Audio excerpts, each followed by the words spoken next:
My name is Lamide Diji. I teach professionals to speak confidently. I grew up shy. I wasn't very sociable, but it got to a point for me where I just thought, look, what about all the individuals that you walk past every day in public? Shouldn't you have the confidence to connect to them, to speak with them? How can a shy person turn out to be a fantastic speaker in public? So I would reduce it to about 3 or 4 words, which is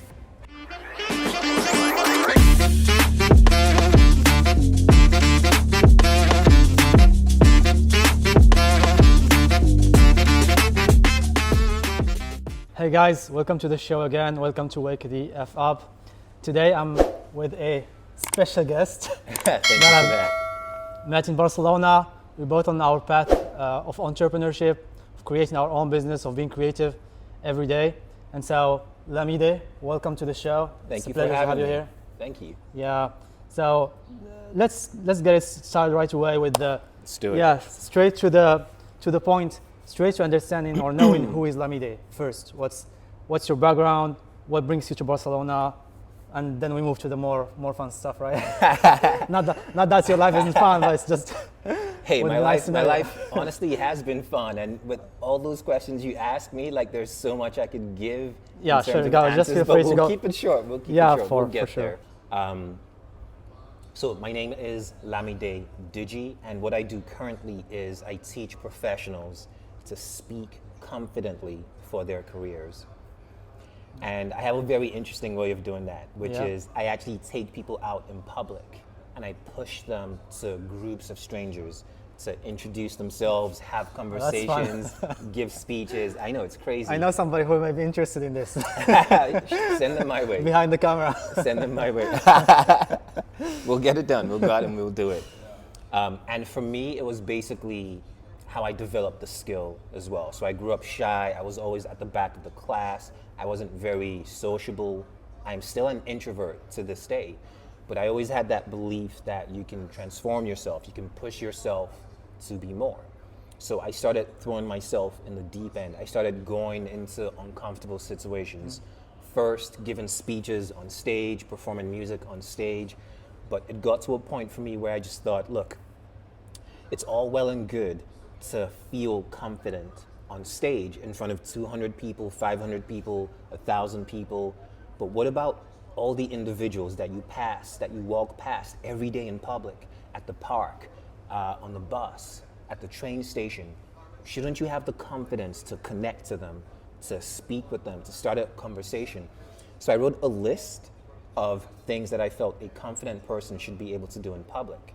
Starting Nice. from easy, right? Starting from go up to 2 strangers at the park and say hi and make friends with them, all the way to give a speech to 10 people at the park, at a square that don't know who you are, and just that's so building up fun. that way, just building up.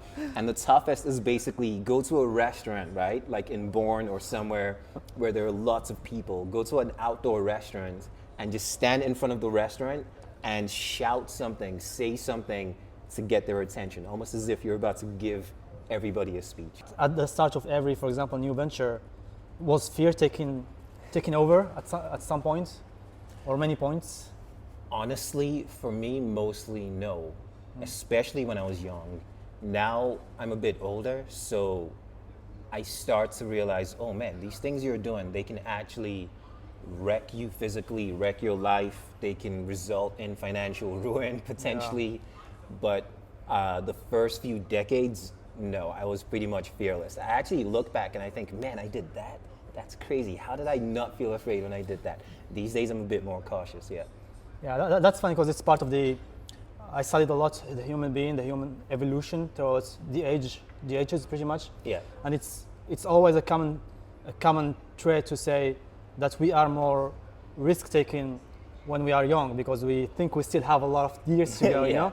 And then as we grow up, we mostly take this view on death point, and we say like, oh, my death is not that far away anymore. Yeah. I need to be cautious. I need to think about the next generations, maybe about kids, maybe about family, maybe about so many variables that kind of pull us back to the ground and keep us a bit more, push us to be more stable. Yeah. Do you think it's the right way to go? Like, is it?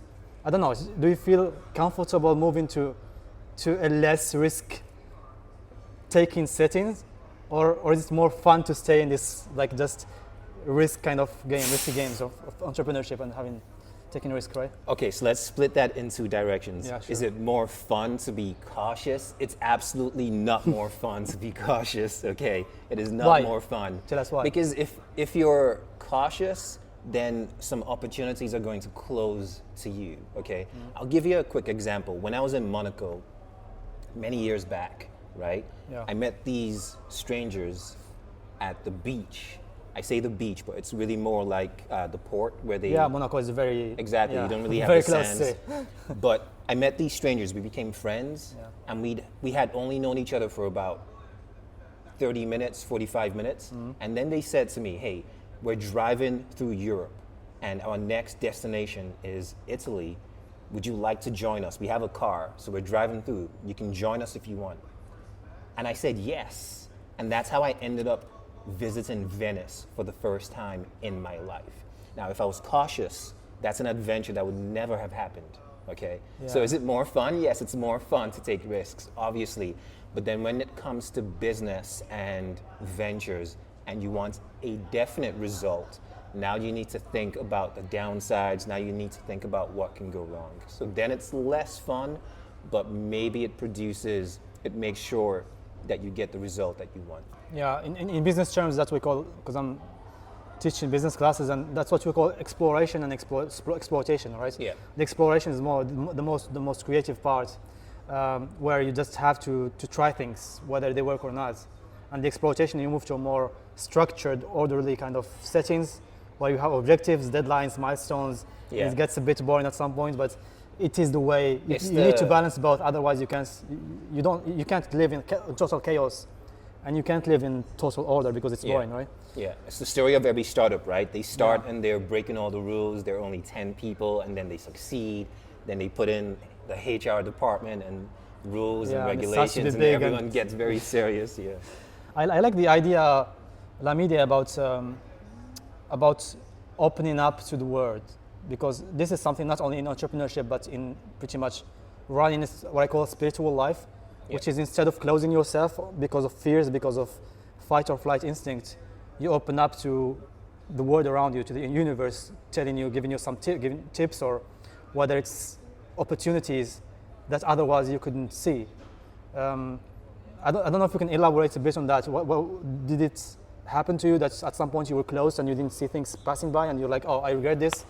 And at other points, maybe like as the example of Monaco, you were more open and it turned out to be fun, right?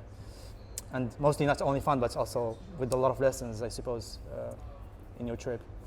Yeah, so I think as with risk taken, there's a balance to taking risks and making sure you're a bit cautious, or even more cautious than that. But one story for me is before I made this whole leap, before I took this leap, right? I used to work in finance, in Finance, audit, in accounting. audit, accounting basically, audit. yeah, which is maybe the most conservative. Funny story, I did it rule-following. too. I spent 6 Yeah. months and I couldn't survive with 6 months. I was like, no way. You're man. lucky. You're lucky you only did 6 months. You know, I did like almost a decade All right. before I left. But eventually I decided, you know what, I need to focus on entrepreneurship 100%. And with that, I also decided I'm not just going to focus on entrepreneurship. I'm also going to visit the world, explore the world at the same time. So then I took a trip to Italy and eventually ended up in Barcelona. And when you speak about almost spirituality, almost Yeah. opening yourself up to the world, right? Nobody told me to come to Barcelona. And in fact, I had had one great experience in Barcelona and one bad experience in Barcelona. So it wasn't as if I thought, oh, it's a beautiful place, I'll just go Yeah. and I'll be happy. But I just had this feeling inside of just go right now, go to Barcelona. So I bought a ticket, you know, I knew nobody, I had no plan. I bought a ticket to Barcelona. From the very first day, I was just meeting the most amazing people. I met Mos Def, you know, he's the old school rapper. I met him just yeah? sitting Nice. on a bench at Las Ramblas. You know, the whole time I was in London, living in London, I never met anyone. First day in Barcelona, I meet Mos Def. But aside from that, I'm meeting all these great people, forming all these connections, and I've been here ever since. So I have a question in that. How do you get someone shy? Because I was shy as well. So Yeah. I think most people were shy at some point in their lives. They are extroverts, of course, but most of us are sort of grown up in societies where we see daring people as being impolite or like maybe just it's not good. Like we just push people to be in their place, to listen to the professor, not necessarily interrupt. Yeah. And so we just learn since we are childs, pretty much kids, that it's good to be in your place and just respect your place, respect others, respect this society, and put this social mask. How can we break this social mask and just because ultimately everybody's putting a social mask outside, right? So Yeah. how can a shy person turn out to be a fantastic speaker in public, right? In the streets or in front of on stage in front of Yeah. thousands of people, for example. Yeah, so I would reduce it to about 3 or 4 words, which is habitual, uncomfortable action. Okay? Most people, if they want to build their confidence, the thing they're going to do is buy a book or go on yes. Instagram and watch some confidence coach and watch 10 videos, 100 videos for minutes, for hours. But the thing that they need to do is put themselves in uncomfortable situations, and not just once, not just twice, not just 3 times, but over and over again, consistently. What does this mean exactly? It could mean giving a speech at work. There's so many ways you can do this as part of your normal life. Yeah. If you're a student, you have so many opportunities to give presentations. Don't hide from them, don't run from them. Volunteer to be the first. Even if you mess up, even if you get on stage and everybody laughs, be that person who says every single time, I will be in front and I will take that risk. If you're a professional and you have a job, when you finish projects, lead meetings, lead presentations on what happened in the project, the lessons you learned in the project. If you have to speak to customers or clients, be the one who welcomes them in, be the one who tells them about the business, about the company. So basically, put yourself in front of people in any situation. But at the very least, this is something everyone can do, regardless of if you're a student or a professional. If you live in a city where there are people in public, go out daily or 2-3 times a week and just start conversations with people. Start with one person, then a group of 2, a group of 3, and keep building it up. Have conversations, give them speeches, but basically just throw yourself in. Yeah, it's a bit like sort of like building a habit, right? So it becomes like subconscious rather than you think about it and you overthink it most of the time. Yeah. So it's like you go to the gym for the first time, everything's hard, everything sucks, you know. But like day after day, week after week, you sort of get used to your bench press and you get used to your squats and so on. Exactly. Same with the mind, week, right? Week after week, you can bench press more and yeah. it even becomes easy. It's like at a certain point, at first you hate going to the gym. Eventually, when you don't go to the gym, you feel bad about yourself. That's how I feel these days when I don't go out in public and speak to strangers, crazy as it sounds. And do you lose this, do you get this fear back if you stop, for example, speaking to public for a while, let's say for a month, for 2 months?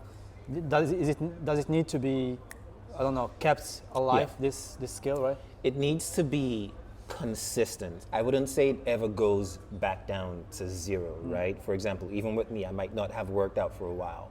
My muscles don't just disappear immediately. It takes a while, right? But yeah, you will get rusty. That's why it has to be a habit. It has to be a habit. You have to do it consistently. And then the wires in your brain, they change. It becomes easy for you. It becomes something that you need to do almost. It's like literally, I feel like this is a path that's coming most of the time in the path of self-development, which is basically you do what your mind tells you not to do, right? It's something, it just comes back to this willpower inside of you, like I do it because I need to do it. But then again, I ask the question, what's the purpose? Why do we need to do it? Why do we need to go in public and speak? Why do we need to push ourselves that much? What's the real purpose behind this like painful practice? Yeah, so you touched on something there, which is personal development. That's number 1, and pushing yourself to do things that you don't feel comfortable doing. And a lot of people tell me, oh, I don't really want to learn public speaking. Or they ask rather, why should I learn this, right? And for me, it's personal development. I'll give you an example. At the beginning, I set myself a challenge, which is every single day I have to go out and I have to give 10 speeches to 10 different groups of random strangers. Speeches of what? Of anything? So that's something I didn't mention earlier. I go to a group and I ask them to give me a random word. They can pick any word in the English language. Okay. And I have to give a speech immediately on that word. So this is about confidence. It's about creativity. It's about connection. It's about persuasion, because why would most regular people accept a stranger and say, okay, here's a random word? You know, they don't know me. Yeah. So I have to persuade them to play this game with me. So I was going out and I was given 10 random speeches every single day. And you're right? improvising, right? A whole speech. Improvising, Yeah, exactly, sure. impromptu.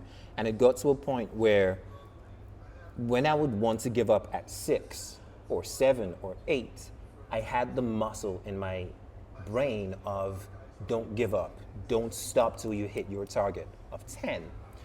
Then the interesting thing that happened was I was also going to the gym, and maybe I have to do 10, what is it, sets or repetitions? Yeah, I always sets. get confused. 10 Say I reps, have to do yeah. 10 reps, I would want to give up at number 6 or number 7, but the same muscle of don't stop that I developed when I was given speeches would kick in, and I would remember the day before. I would remember, remember when you had to do 10 speeches. Interesting. This is the same thing. Do not stop. You have to keep going. So then I would actually find myself continuing to push until I got to 10. So pushing yourself in this way to do uncomfortable things with public speaking, it feeds into fitness. It feeds into your business. Yeah. For example, if I say every single day I'm going to go out and I'm going to do 10 sales calls, I'm going to speak to 10 potential clients, I'm going to try and interview 10 people or ask them to do podcasts with me every single day. It's not fun. You'd rather be out in the park watching TV. But when you build this muscle, it flows into other areas of your life as well. It's like it becomes part of your identity, right? It's not only about one topic or one discipline, but rather about your whole life, pretty much. It becomes part of your psychology, part of you, right? Yeah. You become the one who doesn't give up. You know, define yourself as the person who doesn't give up, for example. There were so many lessons, aside from not giving up, even positivity, the way you look at situations. So for example, one of the tips I always give my students when I say go out and speak to a group of people, it feels uncomfortable. Very often I go to, say, the park, right? Park Cittadella or a square, and I'm by myself. But I'm fine for the fact that I have no friends, because I feel like any group in the park could be my friends. So I will actually go up to a group and set myself the challenge of making friends with them and joining them and sitting with them, and we start laughing.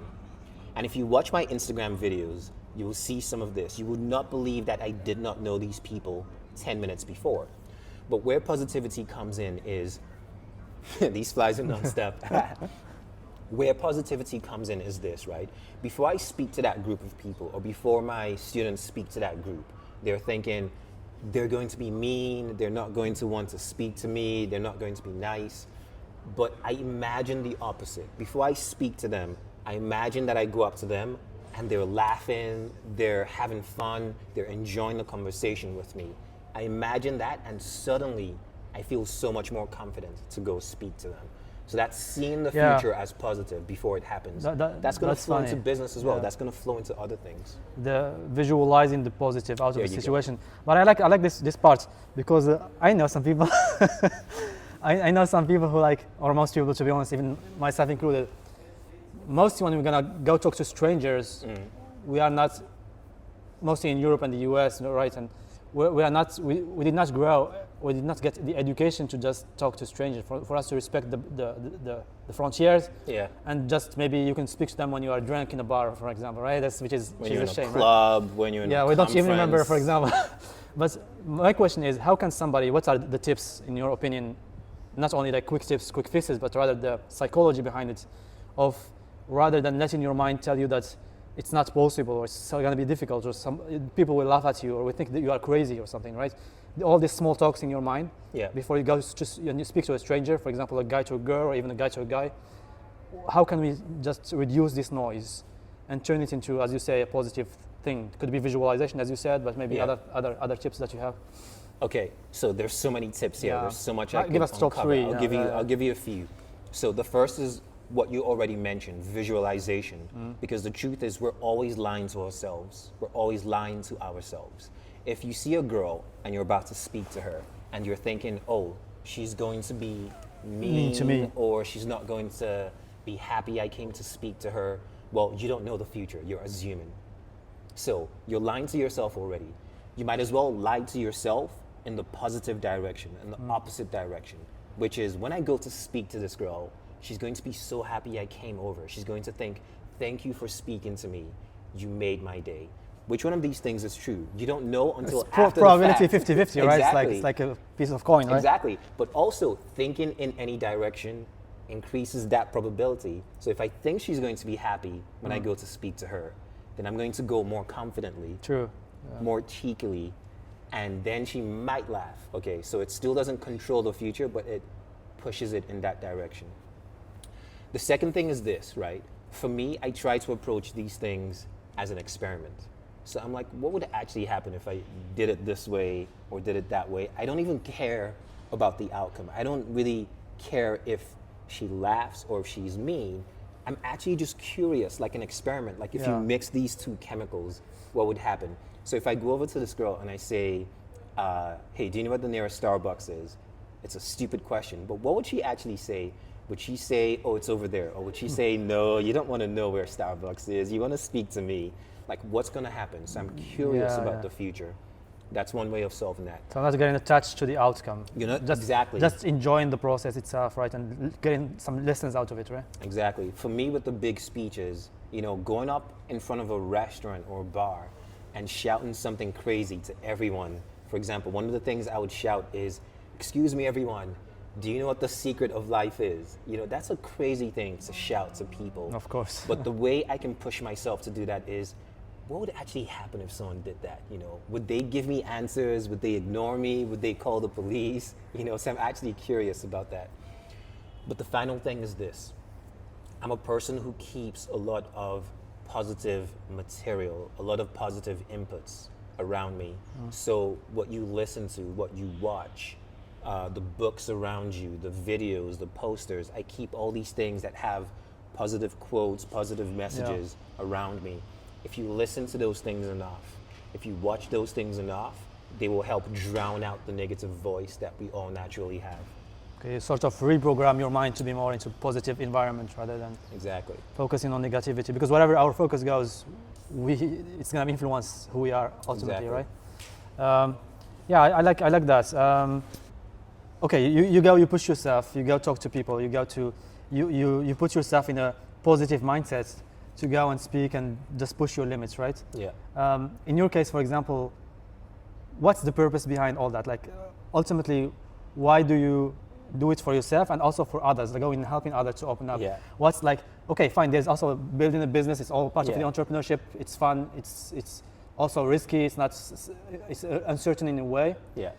But ultimately, what drives you behind all these pursuits, apart from growing yourself? Like, is it just about growth? Do you think it's the purpose of life to grow up to a certain degree, or is it just for you an experiment in this area, and so tomorrow you're gonna move to something else? And just keep jumping. Just keep jumping, ventures. Right? I mean, that's part of the joy in life, right? Is that you can try new things. But I think for me, fun is such an important word. But people get so serious about life. You know that, right? They do. And you know, it happens to me as well. But this is something that is fun for me. You know, I said something to my friend recently and he was stunned. I said the words social skydiving.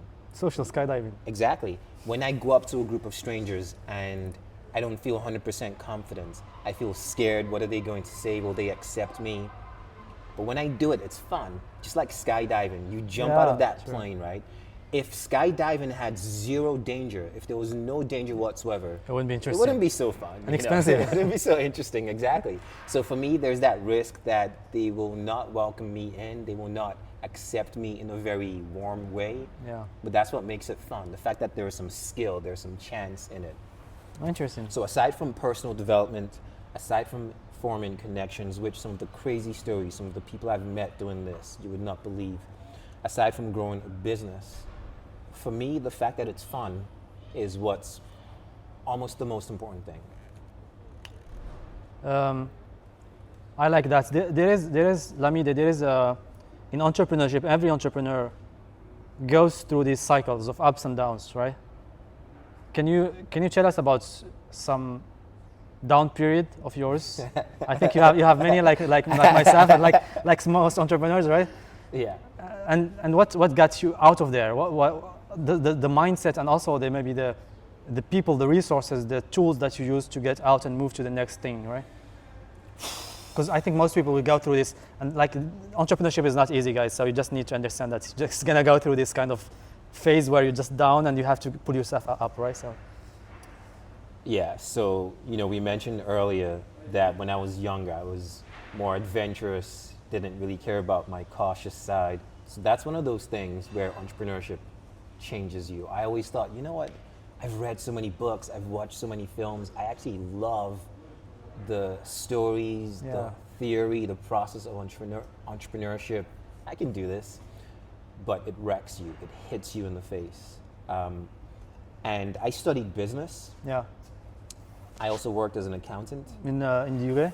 In the UK, yeah.